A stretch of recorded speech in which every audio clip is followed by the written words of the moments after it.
Ibunda Peggy meminta pertolongan Presiden Jokowi untuk membebaskan anaknya. Pemirsa, Kartini, ibu dari Peggy Setiawan menyampaikan terima kasih kepada Presiden Joko Widodo yang memerintahkan Polri untuk mengusut kasus pembunuhan Vina. Ia pun sangat yakin bahwa anaknya menjadi korban salah tangkap. Hingga Kartini pun berharap Presiden Jokowi mau membantu dirinya membebaskan anaknya dari semua tuduhan pembunuhan. Ia pun menceritakan bahwa Peggy adalah tulang punggung keluarga. Ketika kejadian pembunuhan Vina, menurut Kartini, Peggy sedang bekerja sebagai kuli bangunan di Bandung. Dan sebagai orang biasa, Kartini merasa tak bisa berbuat apa-apa ketika anaknya mendadak dijerat hukum. Oleh karena itu, ia pun menaruh harapan besar kepada Presiden Jokowi agar bersedia membantunya. Sebelumnya Kepala Negara sudah memerintahkan Kapolri untuk mengusut kasus pembunuhan Vina secara tuntas. Menurut Presiden, pengungkapan kasus harus dilakukan secara transparan tanpa ada yang harus ditutup-tutupi.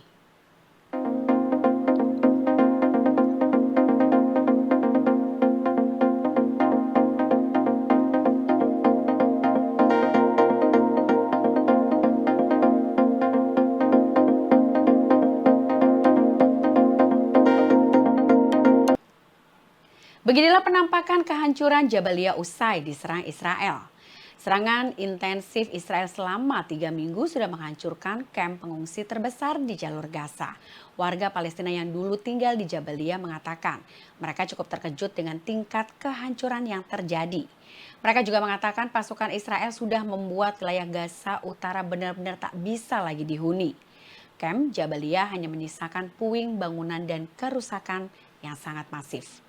Setelah kamp pengungsi ini hancur total, Israel pun kemudian menarik mundur semua pasukannya ke arah timur. Warga Palestina pun berbondong-bondong meninggalkan kamp pengungsian Jabalia. Mereka berjalan di tengah puing-puing rumah dan bangunan yang sudah hancur di kamp pengungsian Jabalia di Gaza Utara. Bagi mereka, tidak ada tempat lain untuk dituju setelah serangan masif dari Israel tersebut. Kemudian pada Kamis 30 Mei dilaporkan artileri dan tembakan di lingkungan Zaitun, Kota Gaza Utara, wilayah tersebut. Para saksi melihat banyak kepulan asap tebal yang membumbung di atas kamp pengungsi Jabalia dan Beit Lahia. Sementara itu, Israel menewaskan sedikitnya 12 warga Palestina dalam serangan udara di Rafah, Gaza Selatan pada Kamis dini hari waktu setempat. Pertempuran berkecamuk di beberapa daerah lain di wilayah pesisir tersebut. Sumber medis Gaza mengatakan warga Palestina tewas ketika mencoba untuk menemukan jenazah seorang warga sipil di pusat Rafah.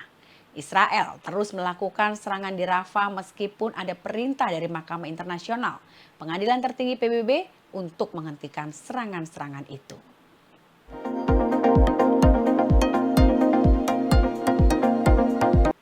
Mel-mel ungkap detik-detik kejadian penyiksaan Vina dan Eki. Pemirsa, Polda Jawa Barat telah menangkap Peggy atau Perong yang diyakini sebagai otak di balik pembunuhan Vina dan Eki.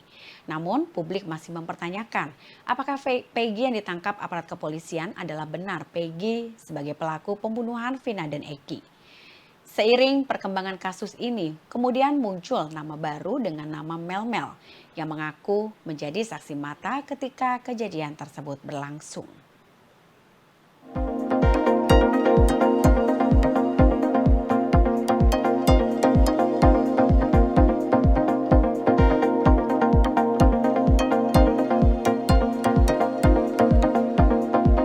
Respon Gibran Rakabuming Raka soal peluang Kaisang maju di Pilkada Jakarta. Pemirsa, Gibran Rakabuming Raka, Wali Kota Solo sekaligus Wakil Presiden terpilih 2024, menyerahkan sepenuhnya atas semua keputusan Kaisang Pangarep terkait pencalonan pada Pilkada Jakarta 2024. Di mana jalan Kaisang untuk menuju dan maju pada Pilkada 2024 sebenarnya sudah terbuka lebar. Usai Mahkamah Agung atau MA mengubah aturan terkait batas usia calon kepala daerah.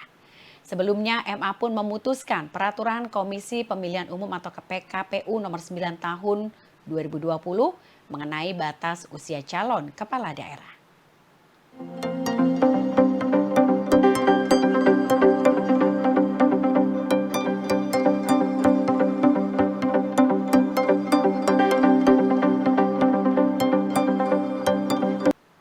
Tanggapan PDIP dan Jokowi terkait MA yang mengubah batas usia calon gubernur. Kaisang Pangarep untuk Jakarta 2024 viral atau ramai dibicarakan di media sosial. Mahkamah Agung pun sudah mengabulkan gugatan batas usia minimal pencalonan kepala daerah. MA mengabulkan gugatan batas usia minimal pencalonan kepala daerah yang diajukan oleh Ketua Umum Partai Garuda Ahmad Rida Sabana dengan termohon Komisi Pemilihan Umum.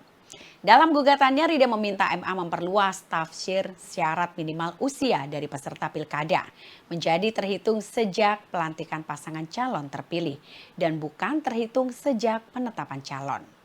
Dalam putusannya, MA pun meminta KPU mencabut pasal 4 ayat 1 huruf D PKPU nomor 9 tahun 2020.